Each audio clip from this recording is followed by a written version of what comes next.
Vamos en este momento a establecer contacto con el doctor Jorge Montoya, esta vez desde la Ciudad de México, y tocaremos el tema del duelo vicario.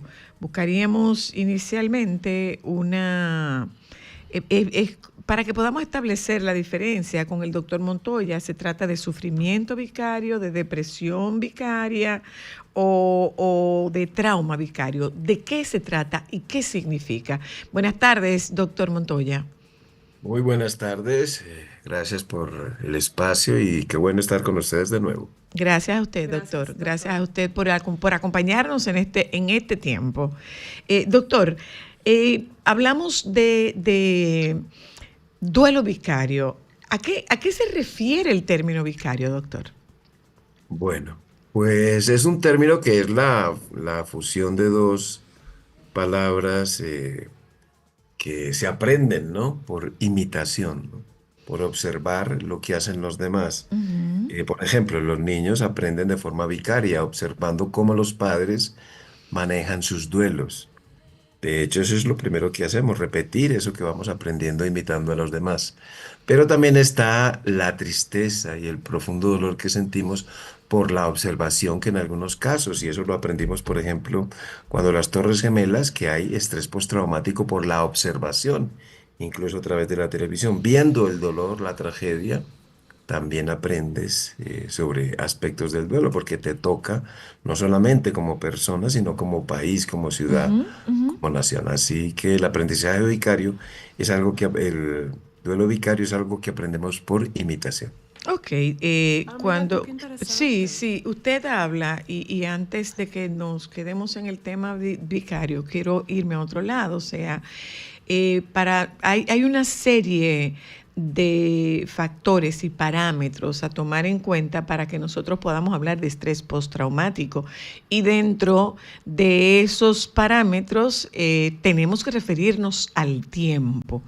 El estrés postraumático es un diagnóstico creado fundamentalmente para los soldados en combate, ¿cierto?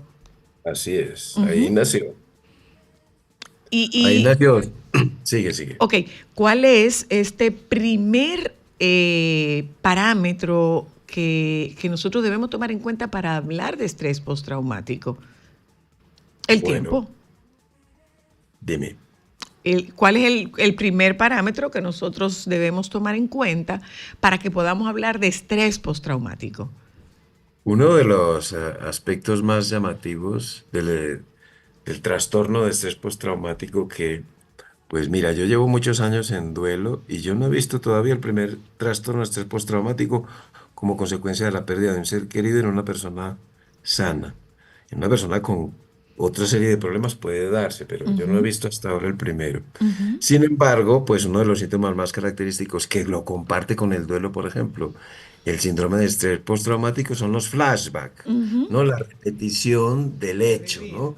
Insistente a modo de pensamiento obsesivo como se presenta en el duelo. Sin embargo, la diferencia es que el pensamiento obsesivo en el duelo, que es esa repetición de los hechos, como fue, siempre están en relación con el ausente. En cambio, en el flashback del estrés postraumático están relacionados es con el hecho, pero Exacto. la activación que se produce es muy parecida, ¿no? Ok, Una entonces ahora, pregunta. antes de eso, doctor, hablemos de, una vez establecido el término o el diagnóstico de estrés postraumático, podemos hablar de el trauma vicario, el duelo vicario, la depresión vicaria. Yo tenía una pregunta con relación a eso, doctor.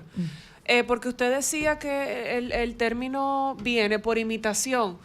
Por No, imitación, vicario significa exacto. imitación. Sí, pero en Sí. el caso del duelo vicario de tragedias, ¿es por imitación o por empatía? ¿No No, es pudiera que, a ser ver, hay dos confundido? cosas. Ujú, Aprendes cómo lo hacen los demás, ujú. cómo se enfrentan al duelo, ¿de acuerdo? Ok. Tú copias, si no tienes recursos, copia lo que hacen los demás. Esa Ujú. es una forma vicaria. La otra es que por la observación de los hechos, también te toca a ti, te afecta emocionalmente y también se ha dado en llamar, no es lo más propio, pero se ha dado en llamar también duelo vicario. Ok, Ya, ya entendimos, entendí. Yo tengo entendimos. una pregunta, sobre todo. Es lo mismo, perdona, es lo mismo el duelo vicario que el duelo colectivo. Es que eso se refieren a dos cosas distintas, ¿no? Por Duelo favor, vicario, doctor, por generalmente favor, hablamos, doctor. dime, Sí, sí, por legal eso. favor, podamos establecer la diferencia entre el duelo Sí, colectivo sí. y el duelo vicario. Sí. Duelo vicario se refiere a lo que vivimos las personas de forma masiva ante la exposición de un hecho traumático. Ujú. El duelo vicario se refiere a las circunstancias particulares de tu situación, como decir duelo vicario, duelo por suicidio. Es Ok. por una circunstancia en particular. Vicario te está orientando a que lo estás viviendo por aprendizaje de Ujú, observación. ujú, ujú. Y el colectivo, Se refiere es a lo que, a una circunstancia que vive una población determinada. correcto. Entonces nosotros no hablamos, en esta circunstancia, El duelo nosotros colectivo. hablamos de duelo colectivo, no de duelo vicario. Claro, yo puedo decir, yo tengo un duelo vicario personalmente, pero el país tiene un duelo colectivo. Colectivo. Exacto, ya, pudimos Y, establecer la y diferencia. como nosotros ahora mismo hemos atravesado tantas cosas impactantes, a esto le agregamos a los que somos católicos la pérdida de su santidad el Papa Francisco. ¿Esto va a alargar este duelo colectivo? Profundiza. ¿Esto va a profundizar? ¿Esto va a detonar otras cosas? ¿Qué va a pasar ahí, doctor? Pues es que, fíjate, si yo tenía una escasez de recursos para enfrentar una tragedia y me llega otra, pues el colapso de mis estrategias de afrontamiento está prácticamente asegurado. Con lo cual eso va a impactar notablemente en el desarrollo de los procesos. Estamos hablando de duelos múltiples.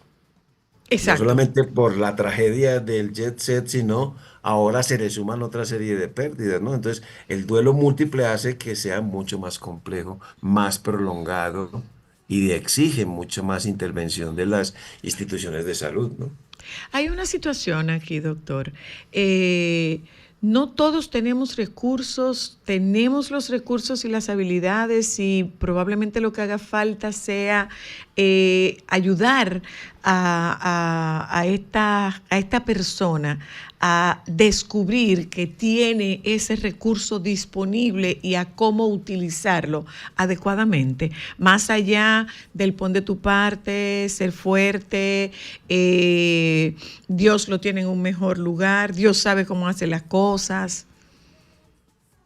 Pues fíjate, estaba precisamente pensando en ello y la disponibilidad de recursos para enfrentar una tragedia, una pérdida de un ser querido o una tragedia colectiva como la que están viviendo ahora, deberían de ser siempre recursos gratuitos, porque eso es un derecho Ujú, a la salud mental, ujú. y siempre deberíamos de conocerlos. Los recursos están, el acceso a ellos puede ser lo que es difícil, porque o uno no conoce, o no hay suficientes instituciones que lo No, yo me enseñen. refiero, doctor, al recurso y habilidad personal de cada Sí, las quien. estrategias, yo te estoy hablando de las estrategias de afrontamiento Exacto, precisamente, que de son las esos estrategias. recursos personales, pues se pueden preguntar, ¿no? Uno puede investigar qué recursos existen. Eh, de hecho, nosotros en la fundación, pues siempre estamos repitiendo con frecuencia una conferencia que habla precisamente de 50 y tantos recursos o estrategias de afrontamiento. Nunca hablamos de recursos económicos, son recursos o Ujú, mecanismos de ujú. defensa, también conocidos o como estrategias de afrontamiento que deberían de ser gratuitos. De hecho, eso es lo que enseñamos en las escuelas, ¿no? En el Tour de la Esperanza pasado, que fue hace muy poco, pues precisamente estamos enseñando estrategias de afrontamiento que debería de ser un derecho de todos, así como te enseñan recursos para enfrentar o reducir la enfermedad cardiovascular, deberíamos tener el mismo derecho de que nos enseñen estrategias, pues para enfrentar algo que es absolutamente inevitable, que es Que es la perder muerte. algo que amamos en nuestra vida, ¿verdad? Doctor, ¿qué tiene que ver la cultura con los permisos y nuestras estrategias de afrontamiento? Pues todo, porque tengamos en cuenta que sobre todo con este tema de la muerte es un concepto puramente cultural y tenemos culturas que son, digamos, los dos extremos serían culturas facilitadoras de los procesos y culturas represoras o negadoras de los procesos. Serían como los dos extremos del espectro. Entonces, si logramos nosotros poco a poco, porque es que esto de empezar a hablar de duelo es casi que un cambio cultural. Totalmente. Y va a haber resistencia y hay resistencia porque llevamos muchísimos años de reprimir las emociones, Ujú. de no expresarlas, pero también fíjense que curiosamente llevamos años, no tantos, pero llevamos años diciéndole a la gente que lo que no se expresa te enferma, Así es, así es. Lo que no se ¿verdad? expresa busca cómo expresarse y cómo se expresa físicamente. Así es. Por eso decimos que si el corazón no llora, otro órgano lo hace por él. Así es. Wow. Gracias, Mira doctor. qué Muchas gracias. interesante, Una ¿eh? cosa, doctor. Mm. ¿Están ustedes trabajando en la fundación con este tema? Ahora Claro, mismo, sí, fíjate que a estamos través de todavía. reuniones de grupos de apoyo. Estamos no solamente con los grupos de apoyo, sino que creo que hoy termina, o esta semana termina la vigilia que empezamos para acompañar a las víctimas de la tragedia del Jet Set. Y empezamos, vamos a tener muy pronto, ahora a principios de mayo, vamos a tener un duelatón, ¿no? Un día dedicado nomás que a acompañar y a resolver inquietudes y muchas actividades que ya les anunciaríamos oportunamente. Bueno, muchísimas gracias al doctor Montoya. De verdad, A muy ustedes. interesante. Gracias, Vamos un doctor. momentito a publicidad. Nosotros regresamos y hablamos con el doctor Yotin Pérez. Esta vez vamos a hablar de flujo vaginal. No, menstrual. De flujo, sí, y podemos hablar de flujo vaginal también. Vamos a hablar de flujo menstrual y vamos ¿Tú a hablar estás de flujo segura que tú vaginal. quieres entrar en ese mundo? Totalmente, Acuérdate que este señor es totalmente. una cosa No, grande. recuerda que este es un espacio que tiene todo el interés y la intención de educar y que nos formemos Totalmente. y con que él, vaya de qué forma, cómo nos va. y que sepamos que no hay que ponerse óvulo, no hay que ponerse Duchas. ducha, no Baños hay de que asiento. darse baño, No hay que nada limpiarse. de eso. Ya volvemos.